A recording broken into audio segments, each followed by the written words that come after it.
தேவன் இந்த நாளில் எனக்கு கொடுத்த இந்த கிருபைக்காகவும் ஆண்டவருக்கு நன்றி சொல்லுகிறேன். ஒரு சிறிய இடைவெளிக்கு என்பதாக மறுபடியும் உங்கள் மத்தியிலே தேவனுடைய செய்தியை பகிர்ந்து கொள்வது எனக்கு மிக்க மகிழ்ச்சி. இந்த நாளிலும் இந்த நாளில் நாம் வாசித்து தியானிக்கும்படி தெரிந்து கொள்ளப்பட்ட வேத வசனம் அப்போஸ்தலனாகிய பேதுரு எழுதின பொதுவான 2ஆம் நிருபம் 3வது அதிகாரம் 12ஆம் வசனத்தினுடைய முதல் பகுதி. 2 பேதுரு 3:12 முதல் பகுதி. தேவனுடைய நாள் சீக்கிரமாய் வரும்படிக்கு மிகுந்த ஆவலோட காத்திருங்கள். Looking for and hastening the coming of the day of the lord. முதலாவது கிறிஸ்து இயேசுவின் இன்ப நாமத்திலே உங்கள் ஒவ்வொருவரையும் அன்புடன் வாழ்த்துகிறேன். தேவன் தாமே உங்களுடைய குறைவுகளை எல்லாம் கிறிஸ்து இயேசுவுக்குள் தமது மகிமையிலே நிறைவாக்கி ஆசீர்வதிப்பாராக என வாழ்த்துகின்றேன். இந்த நாளிலும் தியானிக்க போகிற செய்தி இயேசு கிறிஸ்துவனுடைய 2ஆம் வருகையை குறித்து சில காரியங்களை நாம் தியானிக்க போகின்றோம். இதனால இயேசு கிறிஸ்து இந்த நாள்ல 2ஆம் முறையாக நம்ம மத்தியில வரப்போகிறார். நம்ம எல்லாரும் அறிந்திருக்கிறோம். அதற்காக நாம் ஆயத்தமாக காத்திருக்கிறோம். இங்கே பேதுரு அப்போஸ்தலன் 1ஆம் நூற்றாண்டு கிறிஸ்தவர்களுக்கு ஒரு அறிவுரை என்று சொல்லுகின்றார். என்ன அறிவுரை சொல்கின்றார்? 1ஆம் நூற்றாண்டு கிறிஸ்தவர்களுக்கு தேவனுடைய நாள் சீக்கிரமாக வரும்படிக்கு மிகுந்த ஆவலோட காத்திருங்கள் என்று சொல்லி 1ஆம் நூற்றாண்டிலேயே இயேசு கிறிஸ்துவனுடைய வருகைக்கு ஆயத்தமாக இருக்கும்படி அப்போஸ்தலர்கள் சபை மக்களுக்கு சொல்ல ஆரம்பித்து விட்டார்கள். இயேசு கிறிஸ்து சுமார் 2000 ஆண்டுகளுக்கு முன்பதாக இந்த உலகத்துக்கு மனிதனாய் வரும்போது அப்பொழுதே தன்னுடைய 2வது வருகையை குறித்து சொல்ல ஆரம்பித்து விட்டார். தன்னுடைய 2வது வருகை, முதல் வருகையின் போது 2000 ஆண்டுகளுக்கு முன்பதாக அவர் வந்தபோதே தன்னுடைய 2வது வருகையை குறித்து அவர் சொல்ல ஆரம்பித்து விட்டார். மத்தேயு எழுதின சுவிசேஷம் 24வது அதிகாரம் 27ஆம் வசனத்தை எடுப்பீர்கள் என்று சொன்னால் அங்கே என்ன சொல்கின்றார்? மின்னல் கிழக்கிலிருந்து தோன்றி மேற்கு வரைக்கும் பிரகாசிக்கிறது போல தேவனுடைய குமாரனுடைய வருகையும் இருக்கும் என்று சொல்லி 2ஆம் வருகையை குறித்து சொல்லுகின்றார். அதே இந்த நாளிலே 30வது வசனத்தில் சொல்லுகின்றார், வல்லமையோடும் மிகுந்த மகிமையோடும் வருவேன் என்று சொல்லுகின்றார். ஆகவே இந்த நாளிலே இயேசு கிறிஸ்துடைய 2ஆம் வருகை 2000 ஆண்டுகளுக்கு முன்பதாக இயேசு கிறிஸ்து முதல் முறையாக வந்திருக்கும் போதே 2ஆம் வருகை குறித்து அவர் சொல்ல ஆரம்பித்து விட்டார். அதோடு மாத்திரமல்ல, நீங்கள் தொடர்ந்து வாசிப்பீர்கள் என்று சொன்னால் இயேசு கிறிஸ்து சுமார் இந்த உலகத்தில் 33 ஆண்டு காலங்கள் வாழ்ந்தார். அதற்கு பின்பதாக சிலுவையில் அறைந்தவரை கொண்டார்கள், மரித்தார், அடக்கம் பண்ணப்பட்டார், 3ஆம் நாள் உயிரோடு எழும்பி விட்டார். உயிரோடு எழும்பின இயேசு கிறிஸ்து தன்னுடைய சீஷர்களுக்கு தன்னை உயிரோடு இருக்கிறவராக 40 நாள் அளவும் பல திருஷ்டாந்தங்களினாலே அதை உறுதிப்படுத்தி கொண்டே வந்தார். கடைசியாக ஒரு நாள் ஒரு சீஷர்கள் எல்லாம் அழைத்து கொண்டு அவர் என்ன செய்தார்? ஒரு மலைக்கு சென்றார். அந்த மலையில ஒலிவ மலைக்கு சென்றார். ஒலிவ மலை என்றது எங்க இருக்கிறது அப்படின்னு சொன்னீங்கன்னா, பெத்தானிக்கும் எருசலேமுக்கும் இடையில ஒரு சின்ன குண்டு. அதுதான் இந்த நாள்ல இந்த மலை. இந்த மலைக்கு அவர்களை அழைத்து சென்றார். அழைத்து சென்று அநேக காரியங்களை சொன்னார். நீங்கள் எருசலேம் விட்டு நீங்கி போக வேண்டாம்.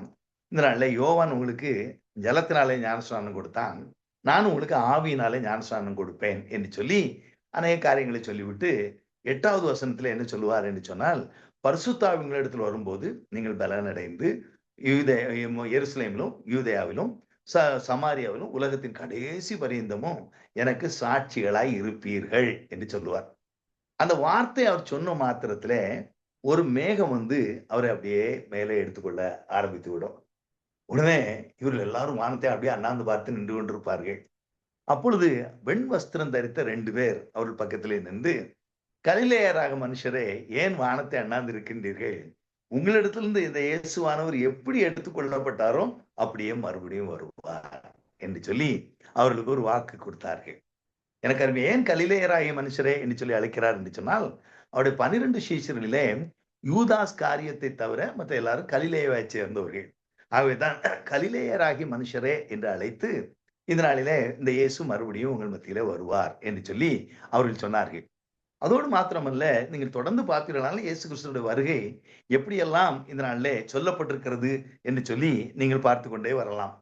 அடுத்தபடியாக இயேசு கிறிஸ்து 12 சீஷர்கள் இருந்தார்கள். 12 பேர்ல 11 பேர் இரத்த சாட்சிகளாக மரித்து விட்டார்கள்.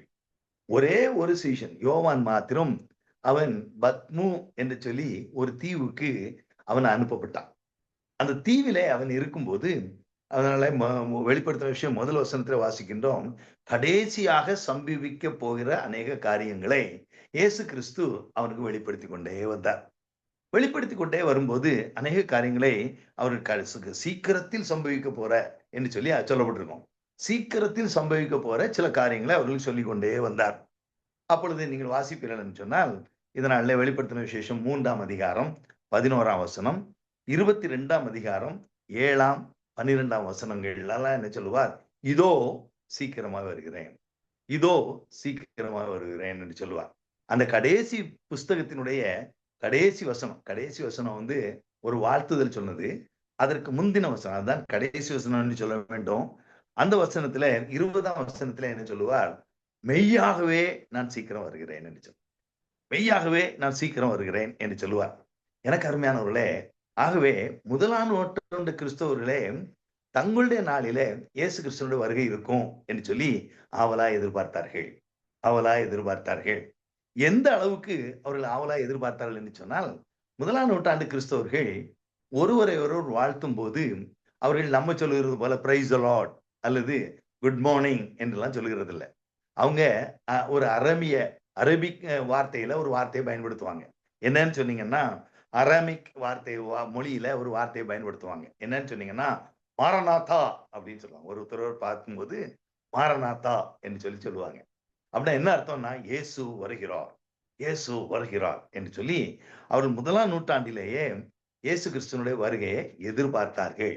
அதோடு மாத்திரமல்ல, தெசலோனிக்கர் சபையினர் எந்த அளவுக்கு இயேசு கிறிஸ்துவனுடைய வருகையை எதிர்பார்த்தார்கள் என்று சொன்னால், ஒருவேளை அநேகர் வேலையெல்லாம் செய்ததை விட்டுவிட்டு இயேசுதான் வரப்போகின்றாரே, நாம் இந்த உலகத்தில் இருக்க போவதில்லை என்று சொல்லி வேலை செய்கிறது எல்லாம் விட்டுவிட்டு அவர்கள் வீண் அலுவல்காரர்களை சுத்தத் திரிய ஆரம்பித்து விட்டார்கள். அப்போஸ்தலனாகிய பவுல் அவர்களை கண்டித்து எழுத வேண்டிய ஒரு நிலை வந்து விட்டது. 2 தெசலோனிக்கேயர் 3ஆம் அதிகாரம் 11ஆம் 12ஆம் வசனங்களிலே அவர் என்ன எழுதுவார்? இந்த நாளிலே நீங்கள் வீண் அளவுக்காரரை சுத்தக்கூடாது. இயேசு கிறிஸ்துவினுடைய வருகை உண்டு, ஆனால் அதுவரைக்கும் நீங்கள் பணி செய்து சாப்பிட வேண்டும் என்று சொல்லி எழுதுவார். ஆகவே அவ்வளவாக எல்லாரும் இயேசு கிறிஸ்துவனுடைய வருகையை எதிர்பார்த்தார்கள். ஏனென்று சொன்னால், இயேசு கிறிஸ்து வாக்கு கொடுத்தார், மெய்யாகவே நான் சீக்கிரம் வருகிறேன் என்று சொல்லி. அவன் எல்லாரும் இயேசு கிறிஸ்துவினுடைய வருகையை எதிர்பார்த்தார்கள். வேதம் சொல்லுகின்றது, கொரிந்தியர் 1ஆம் அதிகாரம் 20ஆம் வசனத்திலே, தேவனுடைய வாக்கு தத்தங்கள் இயேசு கிறிஸ்துவுக்குள் ஆம் என்றும் ஆமேன் என்றும் இருக்கிறது. அவர் பொய் சொல்ல மனிதன் அல்ல, அவர் மனமாற ஒரு மனுபுத்திரனும் அல்ல, அவர் சொல்லியும் செய்யாதிருப்பாரோ, அவர் வசனித்தும் நிறைவேற்றாதிருப்பாரோ என்று வேதம் சொல்லுகின்றது. தேவன் கொடுத்த வாக்கு தத்தம் என்று சொன்னபடியினாலே அவர்கள் முதலாம் நூற்றாண்டிலேயே அவர் கிறிஸ்துவ வைத்து விட்டார்கள், இயேசு வருகிறார் என்று சொல்லி. எனக்கு அருமையான தேவ பிள்ளைகளே, முதலாம் நூற்றாண்டு கடந்து விட்டது, 2ஆம் நூற்றாண்டு வந்தது, 20ஆம் நூற்றாண்டு வந்தது, இப்ப 21ஆம் நூற்றாண்டு வந்து விட்டது. இயேசு வரவில்லையே, இயேசு வரவில்லையே. சாரா நவராஜ் என்று சொல்லி ஒரு அருமையான ஊழியரை உங்களுக்கு தெரியும். அவர்கள் தங்களுடைய நாளிலே இயேசு கிறிஸ்துவனுடைய வருகை மிகவும் எதிர்பார்த்தார்கள். அவருடைய பாடல் எல்லாம் நீங்கள் நன்றாக கவனிப்பீர்கள் என்று சொன்னால், எல்லா பாடலுடைய கடைசி சரணமும் வருகையை குறித்து தான் இருக்கும், வருகையை குறித்து தான் இருக்கும். எனக்கு அருமையானவர்களே, இவர்கள் மட்டும் இல்லை, இன்னும் அநேகரை சொல்ல முடியும். பொன்னம்மா சன்னியாசினி என்று சொல்லி ஒரு அம்மா உண்டு. 99வது வயதுல அவங்க இறந்து போனாங்க. 2006ஆம் ஆண்டுல. அவங்க எல்லாம் நான் சின்ன பையனா அவங்களை பார்த்திருக்கிறேன். அவங்க டேமரின் வச்சுட்டு பாடுவாங்க, இயேசு சீக்கிரம் வரப்போகிறார், மாசில்லாதவர்கள் ஆகாயத்தில் அவருடைய சேர்ந்து கொள்வார்கள் என்று சொல்லி. இப்பவுமே இயேசு வந்துருவாரோ என்று சொல்லி யோசிக்கிற அளவுக்கு அவங்க இயேசு கிறிஸ்துவனுடைய வருகையை மிக அதிகமாக எதிர்பார்த்தார்கள், எதிர்பார்த்தார்கள். ஆனால் இத்தனை 21ஆம் நூற்றாண்டு வந்து விட்டதே, ஏன் இந்த நாளிலே இயேசு வரவில்லை? இயேசுவினுடைய வருகை சீக்கிரமாய் வருவேன், மெய்யாகவே நான் சொல்லுகிறேன் சீக்கிரமா வருகிறேன் சொன்ன இயேசு கிறிஸ்துவனுடைய வருகை தாமதிப்பதற்கான காரணம் என்ன என்று சொல்லி வேதத்திலிருந்து 2 காரணங்களை மாத்திரம் நான் சுருக்கமாக சொல்லி என்னுடைய செய்தியை முடித்து விடுகிறேன். இதனால 2 காரணங்கள் இயேசு கிறிஸ்துவனுடைய வருகை தாமதிப்பதற்கான 2 காரணங்கள்.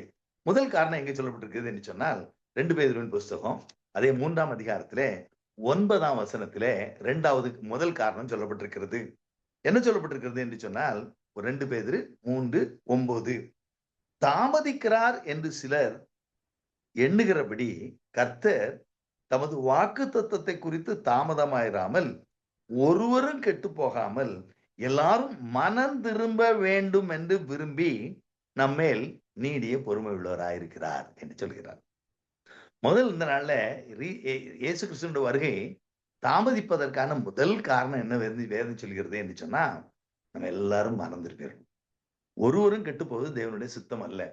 எல்லாரும் மனம் திரும்பணும்னு சொல்லி அவர் வாக்கு தத்தத்தை குறித்து எண்ணமற்றவர்களா இருக்கல, நம்மள நீடிய பொறுமை உள்ளவராயிருக்கிறார். நீடிய பொறுமை உள்ளவராயிருக்கிறார். எனக்கு அருமையானவர்களே, இந்த நாள்ல மனம் திரும்புதல் வேதத்துல மிக முக்கியத்துவம் கொடுக்கப்பட்ட ஒரு வார்த்தை. மனம் திரும்புதல் என்ற செயல் மிக முக்கியமாக வேதத்திலே எழுதப்பட்டிருக்கிறது. ஒரு சில உதாரணங்கள் என்னன்னு சொல்ல விரும்புகிறேன். இயேசு கிறிஸ்து இந்த உலகத்துக்கு வந்தார். இந்த உலகத்துக்கு வரும்போது அவருக்கு வழியை ஆயத்தம் பண்ணும்படி ஒரு மனிதன் அனுப்பப்பட்டான். அவன் பேர் தான் யோவான் ஸ்நானகன். இந்த மனிதன் இந்த நாள்ல இயேசு கிறிஸ்துவின் வருகைக்காக தன்னுடைய வழிகளை ஆயத்தம் பண்ணும்படி அனுப்பப்பட்ட ஒரு மனிதன். அவன் இந்த உலகத்துக்கு வந்த உடனே முதல் செய்த பிரசங்கம் என்ன என்று சொல்லி மத்தேயு 3ஆம் அதிகாரம் 2ஆம் வசனத்துல எழுதப்பட்டிருக்கிறது. அவர் என்ன சொன்னார் என்று சொன்னா, முதல் பிரசங்கம் என்னன்னு சொன்னீங்க, repent, the kingdom of God is at hand. மனம் திரும்புங்கள், பரலோக ராஜ்யம் சமீபித்திருக்கிறது. இதான் அவர் சொன்ன முதல் பிரசங்கம். இயேசு கிறிஸ்துவுக்கு வழியை ஆயத்தம் பண்ணின யோவான் ஸ்நானகன் இந்த உலகத்துக்கு வந்த உடனே அவர் பிரசங்கித்த முதல் பிரசங்கம் மனம் திரும்புங்கள் என்பதுதான். அவருக்கு பிறகு இயேசு கிறிஸ்து இந்த உலகத்துக்கு வந்தாரு. அவர் பிரசங்கித்த முதல் பிரசங்கம் என்னன்னு சொன்னீங்கன்னா, அதே மத்தேயு எழுதின சுவிசேஷம் 4ஆம் அதிகாரம் 17ஆம் வசனத்துல வாசிக்கிறோம். அவரு என்ன பிரசங்கித்தார் என்று சொன்னீங்கன்னா, மனம் திரும்புங்கள், பரலோக ராஜ்யம் சமீபித்திருக்கிறது. மனம் திரும்புங்கள் என்று சொல்லி இயேசு கிறிஸ்து இந்த உலகத்துல இருந்த நாட்கள்ல அவருக்கு சொல்லி ஒரு 12 சீஷர்கள் கூடயே இருந்தாங்க. ஒரு தடவை அவர் 12 சீஷர்களை 2 பேரா பல இடங்களுக்கு அனுப்பினார். அனுப்பி அவங்களுக்கு வழி ஆயத்தம் பண்ணி அவர்களை அனுப்பினார். அவர்கள் போய் பிரசங்கித்தாங்க. அவங்க என்ன பிரசங்கித்தாங்க என்று சொல்லி பாத்தீங்கன்னா, மார்க்கு 6ஆம் அதிகாரம் 12ஆம் வசனத்தை வாசிப்பீங்கன்னா, அந்த 12 சீஷர்களும் என்ன பிரசங்கித்தாங்கன்னா, மனம் திரும்புங்கள் என்று பிரசங்கித்து, அவர்களும் என்ன செஞ்சாங்க, இந்த மனம் திரும்புங்கள் என்று சொல்லி பிரசங்கித்தாங்க. அதுக்கு அடுத்தபடியாக நீங்க பாத்தீங்கன்னா, டே ஆஃப் பெந்தேகோஸ்ட் என்று சொல்லுவோம். 50வது நாள் இயேசு கிறிஸ்துனுடைய 40 நாள் கழிச்சு 10 நாள் கழிச்சு பரிசுத்தாவியானவர் ஊற்றப்படுகிறார். அது பெந்தேகோஸ்தே என்ற பண்டிகை நாள்ல ஊற்றப்பட்டபடினால அது பெந்தேகோஸ்தே என்ற நாள் வந்தபோது பரிசுத்தாவியானவர் ஊற்றப்பட்டார். 120 பேர் இருந்தாங்க, ஊற்றப்பட்டாங்க. வந்தோடனே எல்லாரும் அவங்கவுங்க பல பாஷைகள்ல பேசுறாங்க. எல்லாருக்கும் இது என்னமா முடியுமோன்னு சொல்லி பார்த்து கொண்டிருக்கிறாங்க. அப்போ அவர்கள் எல்லார் மத்தியிலும் அவருடைய பேதுரு எழும்பி ஒரு சின்ன பிரசங்கத்தை பண்ணுகிறார். அவர் பண்ணும்போது என்ன சொல்லுகிறாரு சொன்னீங்கன்னா, நீங்க 2ஆம் அதிகாரம் 38ஆம் வசனத்தை வாசிப்பீங்கன்னு சொன்னீங்கன்னா, அதுல என்ன சொல்றார், நீங்கள் மனம் திரும்பி, உடனே அவரும் என்ன சொல்லுகிறார், நீங்கள் மனம் திரும்பி ஒவ்வொருவரும் பாவ மன்னிப்பு கண்டு இயேசு கிறிஸ்து நாமத்தினாலே ஞானஸ்நானம் பெற்றுக் கொள்ளுங்கள் என்று சொன்னார். மனம் திரும்புங்கள் என்றுதான் சொன்னார். அந்த வார்த்தையை கேட்டு அன்றைக்கு மாத்திரம் எத்தனை பேர் மனம் திரும்பினாங்க, மனம் திரும்பி ஞானஸ்நானம் பெற்றாங்கன்னு சொன்னீங்க, 3000 பேர் சபையில சேர்க்கப்பட்டாங்க. எனக்கு அருமையானவர்களே, இந்த நாள்ல மனம் திரும்புதலுக்கு வேதம் கொடுக்கிற முக்கியத்துவத்தை நான் உங்கள் மத்தியில சொல்லிக்கொண்டே வருகிறேன். அதற்கு பின்பதாக அப்போஸ்தலனாகிய பவுல் எழுதினார். அவர் எழும்பினார், ஒரு பெரிய அப்போஸ்தலனா எழும்பினாரு. அவர் எழும்பி அவர் சுவிசேஷ பயணங்கள் பல இடங்களுக்கு சென்றார். பயணங்களுக்கு செல்லும் போது அத்தேனே என்று சொல்லி ஒரு பட்டணத்துக்கு சென்றார். அங்க மார்க்ஸ் மேடை என்று சொல்லி ஒரு மேடை இருந்தது. அது ரொம்ப அறிவாளிகளுக்கு, ரொம்ப முக்கியமான பெரியவர்களுக்கு தான் அந்த மேடை கொடுக்கப்படும். அந்த மேடையில அவர் பிரசங்கிக்கிறதுக்கு, அவர் அந்த அத்தேனே மக்களோடு பேசுறதுக்கு ஒரு இடம் கொடுக்கப்பட்டுச்சு. அவர் என்ன பிரசங்கித்தார் என்று சொன்னீங்கன்னா, அவரும் அதுதான் பிரசங்கித்தார். அறியாமல் உள்ள காலங்களை தேவன் காணாதவர் போல் இருந்தார், இப்பொழுதோ மனம் திரும்ப வேண்டும் என்று எங்குள்ள மனுஷருக்கு கட்டளையிடுகிறார் என்று சொன்னார். எனக்கு அருமையானவர்களே, இதெல்லாம் நான் ஏன் சொல்லிக்கிட்டே வரேன்னு சொன்னீங்கன்னா, மனம் திரும்புதலுக்கு ஏன் வேதம் இவ்வளவு முக்கியத்துவம் கொடுக்கிறது என்று சொல்லி, அதே நல்ல பாத்தீங்கன்னா, இயேசு கிறிஸ்து இந்த உலகத்தில் இருந்த நாட்கள்ல அவரிடத்துல ஒரு கேள்வி கேட்டீங்கன்னா, ஐயா நீங்க எதுக்கு ஐயா இந்த உலகத்துக்கு வந்தீங்க அப்படின்னு சொன்னா, நீதிமான்களை அல்ல, பாவிகளை மனம் திரும்புறதற்கு அழைக்க வந்தேன் அப்படின்னு சொல்ல. மனம் திரும்புறது, மக்கள் மனம் திரும்பணும் அப்படின்றதுதான் அவருடைய வருகையினுடைய முக்கிய நோக்கமாய் இருந்தது என்று சொல்லி பார்க்கிறோம். அதுக்கு அடுத்தபடியாக இயேசு கிறிஸ்து மரித்தாரு, உயிரோடு எழும்பினாரு. உயிரோடு எழும்பின உடனே சீஷர்களுக்கு ஒரு காரியத்தை சொல்லுகிறார். லூக்கா எழுதின சுவிசேஷம் 24வது அதிகாரம் 47ஆம் வசனத்தை பார்த்தீங்கன்னா, அன்றியும் மனம் திரும்புதலும் பாவ மன்னிப்பும் எருசலேம் தொடங்கி சகல தேசம் இருக்கும் அவருடைய நாமத்தினாலே பிரசங்கிக்கப்படும். மனம் திரும்புதல் பிரசங்கிக்கப்படணும் என்று சொல்லி சொன்னாரு. இன்னும் பாத்தீங்கன்னா லூக்கா எழுதின சுவிசேஷத்துல அவர் 3 உவமைகளை சொல்லுவாரு. அந்த லூக்கா எழுதின சுவிசேஷத்துல 2 இடத்துல 7ஆம் வசனமும் 10ஆம் வசனமும் என்ன சொல்லணும்னு தெரியுமா? மனம் திரும்புகிற ஒரு பாவி நிமித்தம் பரலோகத்திலே மிகுந்த சந்தோஷம் உண்டாயிருக்கும் அப்படின்னு சொல்லி எழுதுவார். எனக்கு அருமையானவர்களே, இந்த நாள்ல ஏன் இதை நான் இவ்வளவு அழுத்தமா சொல்லுகிறேன் அப்படின்னு சொன்னீங்கன்னா, நான் கிறிஸ்தவ வாழ்க்கையில 20 வருஷம் இருக்கிறேன், அல்லது நான் வந்து ஒரு நல்ல ஒரு நீதியான வாழ்க்கை வாழுகிறேன், எனக்கும் மனம் திரும்புதலுக்கும் சம்பந்தம் இல்லை, எனக்கு வேண்டியதில்லை என்று சொல்லி எந்த மனிதனும் சொல்லிவிடவே முடியாது. எந்த மனிதனும் சொல்லிவிட முடியாது. ஒவ்வொரு மனிதனுக்கும் இதனால மனம் திரும்புதல் அவசியம். மனம் திரும்புதல் அவசியம். இதனால தேவனுடைய இயேசு கிறிஸ்துவினுடைய 2ஆம் வருகை தாமதிப்பதற்கான காரணம் என்னன்னு சொன்னீங்கன்னா, நம்ம மனம் திரும்புதல் கொடுக்கப்பட வேண்டிய முக்கியத்துவத்தை கொடுக்க தவறிவிட்டோம். என்றோ ஒரு நாள் நான் வந்து பாவத்தை அறிக்கை செய்து ஒப்புரவாயிட்டேன், இனி எனக்கு மனம் திரும்புதல் இல்லை என்று சொல்லி யோசித்து விடுகிறோம். இல்ல, ஒவ்வொருவருக்கும் மனம் திரும்புதல் அவசியம். நாம் அநேக நேரங்களில் யோசிச்சு கொள்கிறோம், நாம் பாவம் செய்கிறதுனால பாவியா மாறிடுறோம் என்று சொல்லி. இல்ல அப்படியே இல்ல. வேதம் என்ன சொல்கிறது என்று சொன்னீங்கன்னா, ரோமர் 3ஆம் அதிகாரம் 23ஆம் வசனத்துல என்ன சொல்றா, எல்லாரும் பாவம் செய்து தேவ மகிமையற்றவர்களாகிவிட்டோம் என்று சொல்லி. எல்லாரும் பாவம் செஞ்சிட்டோம். அத தாவீது பக்தன் மேல அழகாக சொல்லுவார். 51ஆம் அதிகாரத்துல 5ஆம் வசனத்துல என்ன சொல்லுவாருன்னு சொல்லுங்க, என் தாய் என்னை பாவத்தில் கற்பந்தரித்தாள் என்று சொல்லி. நான் கற்பந்தரித்து குழந்தையா தாயின் வயிற்றுல இருக்கும்போதே பாவியாக இருக்கிறேன். I don't become a sinner by committing sin. I'm committing sin because I am already a sinner. நான் பாவம் செய்கிறதுனால பாவியாக மாறுகிறது அல்ல, நான் பாவியா இருக்கிறதுனால பாவம் செய்கிறேன். இதை நம்ம நன்றா புரிந்து கொள்ளணும். அதான் யோவான் 1 யோவான்ல 1ஆம் அதிகாரம் 8-9 வாசிப்போம். நமக்கு பாவம் இல்லை என்று சொல்வோமானால் நம்மை நாமே வஞ்சிக்கிறவர்களா இருப்போம், சத்தியம் நமக்குள் இராது என்று சொல்லி என்றோ ஒரு நாள் அறிக்கை செய்து அதனால நம்ம திருப்தி அடைந்து விடக்கூடாது என்று சொல்லி பார்க்கிறோம். எனக்கு அருமையானவர்களே, அதான் தாவீது பக்தன் 139ஆம் சங்கீதத்துல மிக அழகாக சொல்லுவார், ஆண்டவரே தேவரீர் என்னை ஆராய்ந்து என்னை அறிந்து கொள்ளும், என்னை சோதித்து என் சிந்தனைகளை அறிந்து கொள்ளும், வேதனை உண்டாக்கும் வழி என்னிடத்தில் உண்டோ என்று பார்த்து ஆண்டவரே என்னை நித்திய வழியிலே நடத்தும் என்று சொல்லி எனக்கு அருமையானவர்களே அது சொல்லுவார். 1 கொரிந்தியர் 11:28 சொல்லி, எந்த மனிதனும் தன்னைத்தானே சோதித்து அறிந்து கொள்ள வேண்டும் என்று சொல்லி. எனக்கு அருமையானவர்களே, ஒவ்வொரு நாளும் தேவ சமூகத்துக்கு வந்து தேவனுடைய தேடும் விளக்கு நம்முடைய இருதயத்தை அப்படியே ஆராய்ந்து பார்த்து, பாவம் உண்டானால் ஆண்டவரே என்னை மன்னியும் என்று சொல்லி மனம் திரும்பணும். இந்த நாள்ல கிறிஸ்தவர்கள் மனம் திரும்புதல் கொடுக்க வேண்டிய முக்கியத்துவத்தை கொடுக்க தவறிவிட்டோம். அதே போல மற்றவர்கள் இந்த மனம் திரும்புவதற்கு நேராக நடத்த தவறிவிட்டோம். ஆகவே தான் இன்றைக்கு இயேசு கிறிஸ்துவினுடைய வருகை தாமதிக்கிறது என்று சொல்லி பார்க்கிறோம். எனக்கு அருமையானவர்களே, இந்த நாள்ல ஆதாமுக்கும் நமக்கு ஒரு பெரிய வித்தியாசம் உண்டு. ஆதாம் வந்து பாவம் செய்ததினால் பாவியானான். பரிசுத்தமா அவன் சிருஷ்டிக்கப்பட்டான், பாவம் செய்ததினாலே பாவியாக மாறும். ஆனா நம்ம ஆதாமை தவிர மற்ற எல்லாரும் நம்ம வந்து பாவியா இருக்கிறோம், ஏற்கனவே பாவியா இருக்கிறதுனால பாவம் செய்கிறோம். எனக்கு அருமையானவர்களே, இதனாலின் இரவேளையில உண்மையாவே நான் வந்து இயேசு கிறிஸ்துவனுடைய வருகை வெகு சீக்கிரமா இருக்கணும் சொல்லி அவரோட காத்திருக்கிறேன் என்று சொல்லுவோமானா, முதலும் முக்கியமா செய்ய வேண்டிய ஒரு காரியம் என்ன தெரியுமா? தேவ சமூகத்துல ஆண்டவரே இந்த நாள்ல சிஎஸ்ஐ சர்ச்சில் ஒரு நல்ல ஒரு பாவ அறிக்கைன்னு சொல்லி தருவாங்க.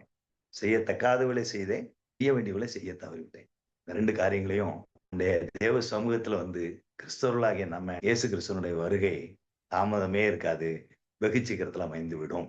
எனக்கு அருமையான தாமதிக்கிறார் என்று எண்ணுகிற காரணம் என்னன்னு சொன்னா, வாக்கு தத்துவத்தை குறித்து அவர் எண்ணமற்றவராக இருக்கவில்லை. அவர் ஒருவரும் கெட்டு போயிடக்கூடாது, எல்லாரும் மனம் திரும்பணும் என்று சொல்லி.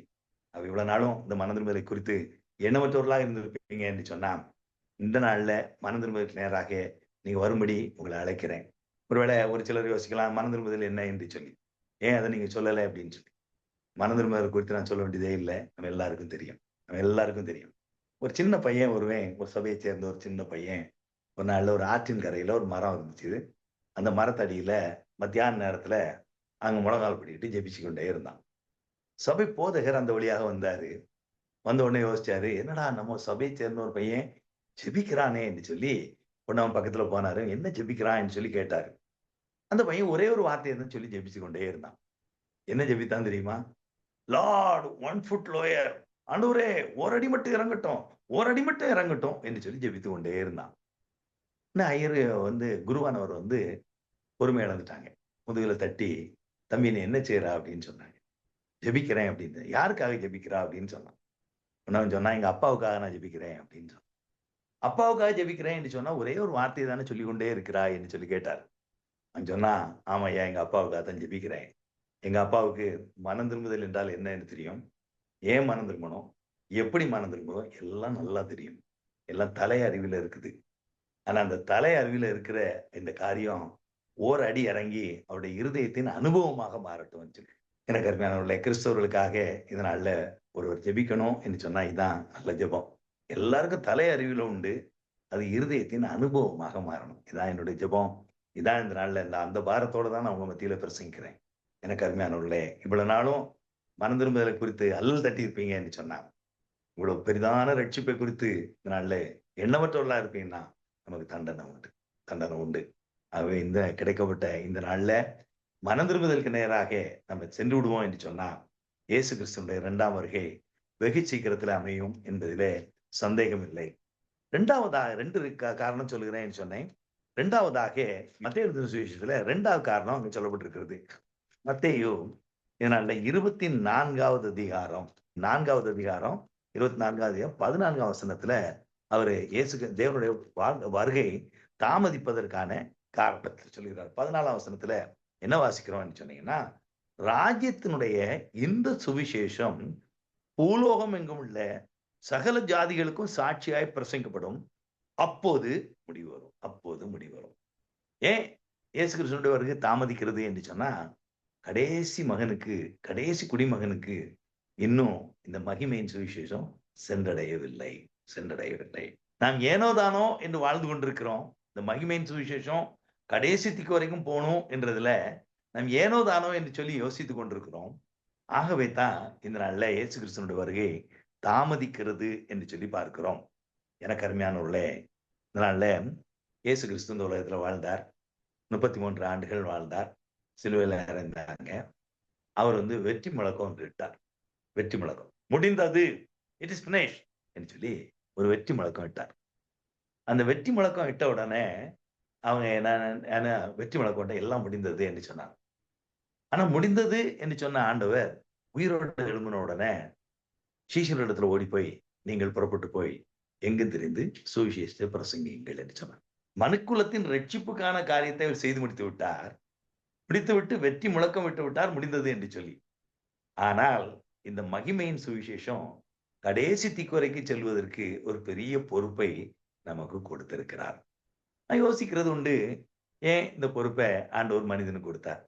இதை ஒருவேளை கேப்ரியல் தூதனுக்கோ இன்னும் மற்ற தூதர்கள் கொடுத்திருப்பாருன்னு சொன்னா, ஒரே நிமிஷத்துல இதோ சகல ஜனங்களுக்கும் மிகுந்த சந்தோஷத்தை உண்டு பண்ணும் நற்செய்தி உங்களுக்கு அறிவிக்கிறேன் என்று சொல்லி அந்த நற்செய்தி வேகமாக பரவி இருக்குமே. ஆனால் இதனால மனிதர்களாகிய நம்மளை நம்பி ஆண்டவர் இந்த பொறுப்பை கொடுத்திருக்கிறார். எனக்கு அருமையானவர்களே, பொறுப்பை நாம் என்ன செஞ்சோம், ஏனோ தானோ என்று செஞ்சோமா? இதனால நான் ஏன்னு சொன்னீங்கன்னா, இன்னும் இந்த எத்தனையோ மிஷன் இயக்கங்கள் எழும்பி இருக்கிறது, இல்லைன்னு சொல்லல. நம் நாட்டுல இல்ல, மற்ற நாள் எல்லா நாட்டிலும் நடக்குது. ஆனா ஆண்டவர் விரும்புகிற அளவுக்கு அல்லது ஆண்டவர் நம்மிடத்துல எதிர்பார்க்கிற அளவுக்கு இந்த ரட்சிப்பின் சுவிசேஷத்தை மற்றவர்கள் கொண்டு செல்கிறதுல நம்ம வேகம் காட்டுகிறோமா என்று சொன்னா இல்ல, இல்ல. எனக்கு அருமையானவர்களே, இதனால நமக்கு உனக்கு ஒரு சம்பவத்தை நான் சொல்ல விரும்புகிறேன். நீங்க நன்றா புரிந்து கொள்வீங்க. இயேசு கிறிஸ்து இந்த பொறுப்பை நம்ம இடத்துல கொடுத்திருக்கிறார். ஒருவேளை பிரான்ஸ் தேசத்துல ஒரு பெரிய ஒரு பட்டணம் இருந்துச்சு. பிரதேசத்துல அந்த பட்டணத்துல அதுல ஒரு கிராஸ் ரோடுன்னு சொல்லுவாங்க, சந்தி என்று சொல்லி தமிழ்ல சொல்லுவோம். 4 ரோடுகள் சந்திக்கிற ஒரு இடம். அந்த இடத்துல ஒரு சின்ன குண்டு இருந்துச்சு. அந்த குண்டுல ஒருவர் இயேசு கிறிஸ்துனுடைய முழு உருவ சிலைய நிறுவினாங்க. முழு உருவ சிலை எப்படி நிறுவாங்கன்னு சொன்னீங்கன்னா, இயேசு கிறிஸ்து தன்னுடைய 2 கரங்களையும் நீட்டி அதுல போறவங்களை எல்லாம் ஆசீர்வதிக்கிறது போல அவங்க நிறுவினாங்க. முதலாம் உலக மகா யுத்தத்தின் போது அங்கங்கே குண்டுகள் வீசப்பட்டது. அப்போது இயேசு கிறிஸ்துனுடைய 2 கரங்களும் அப்படி உடைஞ்சு கீழ விழுந்துட்டு. உடைஞ்சு கீழ விழுந்துட்டு. விழுந்த உடனே ஒரு வாலிபன் ஒருவன் அந்த குண்டுல ஏறினான். அந்த சிலை நிறுவப்பட்ட அந்த மேடையில ஒரு வார்த்தை ஒன்று எழுதினான். ரொம்ப சிந்திக்க வேண்டிய ஒரு வார்த்தை எழுதினான். என்ன எழுதினா என்று சொன்னீங்கன்னா, Christ has no hands, you are his hands என்று சொல்லியிருந்தான். இயேசுவுக்கு கரங்கள் இல்லை, நீங்களே அந்த கரங்கள் என்று சொல்லி. If at all Jesus want to do something in this world, he can do only through you. He will not directly do that. He will not directly do that. இப்பொழுது இயேசு கிறிஸ்து இந்த உலகத்திலே ஏதாவது ஒரு கிரியை செய்ய விரும்பினார் என்று சொன்னா, அது உங்களை கொண்டும் என்னை கொண்டுதான் செய்ய முடியும். அவர் வந்து நேரடியா செய்ய மாட்டார். இயேசு கிறிஸ்து வருவாரா? வருவாரு. அப்ப எப்படி வருவார்? போனோட ரட்சகரா வந்தாரு. இப்ப என்ன வர போறாரு? நியாயாதிபதியா வர போறாரு.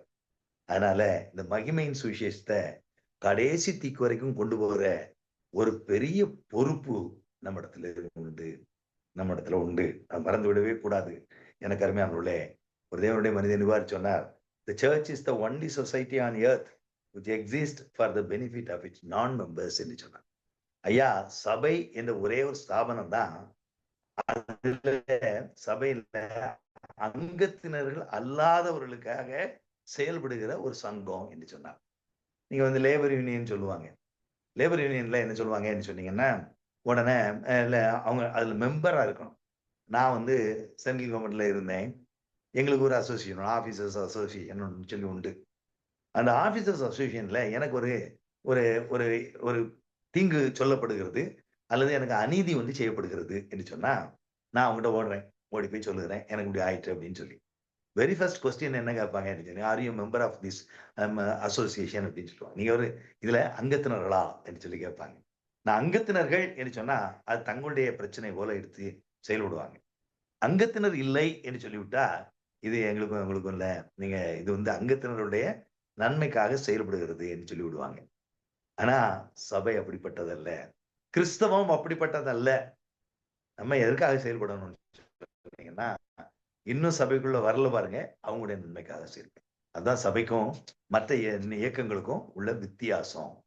எனக்கு அருமையானவர்களே, அப்போஸ்தலனாகிய பரிசுத்த பவுல் மிக அழகாக சொன்னார். 1 கொரிந்தியர் 9:19 சுவிசேஷத்தை பிரசங்கியாதிருந்தால் எனக்கு அது அணியோ, அது என் மேல் விழுந்த கடமையா இருக்கிறது என்று சொல்லுவார். woe is me if I do not preach the gospel.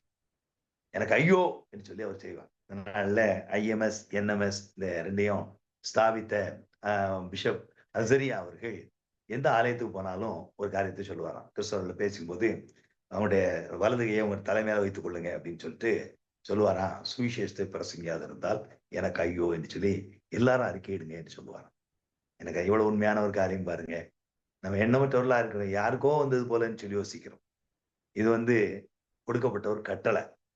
நீங்கள் புறப்பட்டு போய் சர்வ சிருஷ்டிக்கும் சுவிசேஷத்தை பிரசங்கிங்கள் என்பது ஒவ்வொரு கிறிஸ்தவனுக்கும் கொடுக்கப்பட்ட கட்டளை.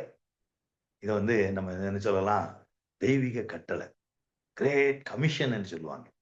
அது வந்து ஒரு பெரிய பொறுப்பை நம்ம கொடுக்கப்பட்டிருக்கிறது. இன்றைக்கு அதை நம்ம ஏனோ தானோ என்று செய்து கொண்டிருக்கிறோம்.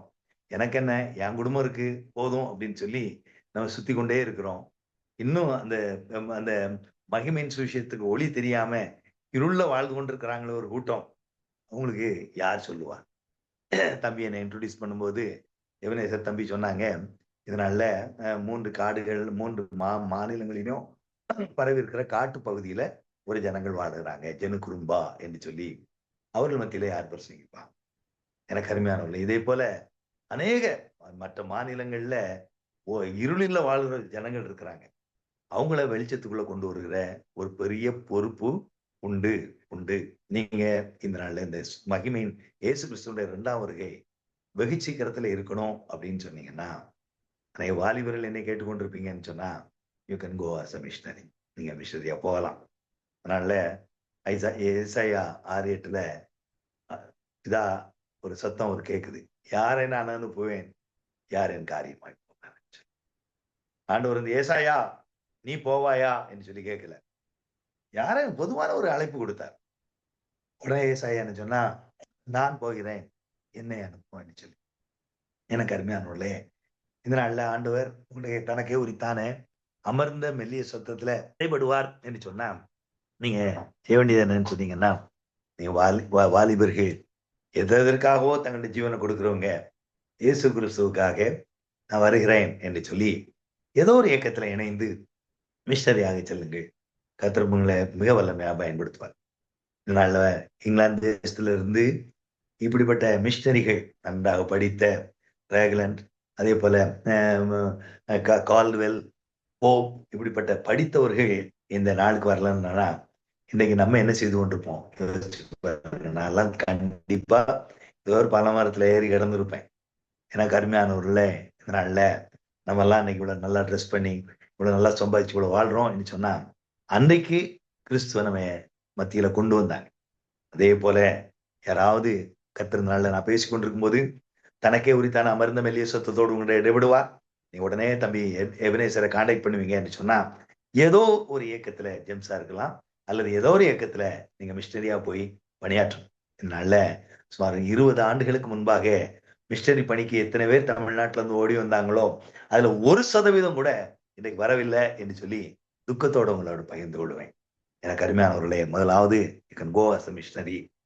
ரெண்டாவதாக நீங்க என்ன செய்யலாம்னு சொன்னீங்கன்னா, you can pray for missionaries work. மிஷனரிகளுக்காகவும் அவர்கள் செய்கிற பணிக்காகவும் ஜெபிக்கலாம். தம்பி, எனக்கு எவனேசர் மேல ரொம்ப சந்தோஷம் என்னன்னு சொன்னீங்கன்னா, இப்படிப்பட்ட ஒரு பிரேயரை இத்தனை வாரங்கள் நடத்துவது அவ்வளவு எளிதல்ல. ஆனா அது ஒரு பொறுப்பா எடுத்து அவர் அமெரிக்காவில் இருந்தாலும் சரி, பிள்ளைகளோடு இருந்தாலும் சரி, அது கரெக்டா நடத்திட்டு இருக்கிறாங்க. ஏன்னா ஒரு தேவனுடைய மனிதன் சொன்னார், prayer moves the arm that moves the world என்று சொல்லி. உலகத்தை அசைக்கும் கரத்தை ஜெபம் அசைக்கிறது என்று சொன்னார். அவை எனக்கு அருமையானவர்களுடைய ஜெபத்தினுடைய வல்லமை அறிந்த நாம் இதனால மிஷனரி பணிக்காக ஜெபிக்கணும். அநேக பணித்தளங்களுக்கு போயிருப்பேன். ஒரு 17 மாநிலங்கள்ல உள்ள மிஷனரி பணித்தளங்களுக்கு போயிருக்கேன். மிஷனரியோட தங்கியிருக்கேன். நான் என்னுடைய மனைவியும் அவங்களோட தங்கிடுவோம். அப்படி தங்கும்போது மிஷனரிகள் எல்லாம் இடத்துல சொல்லுற ஒரு வார்த்தை என்ன தெரியுமா? அண்ணே கைண்ட்லி ப்ரே. அண்ணே எனக்காக ஜெபிங்க.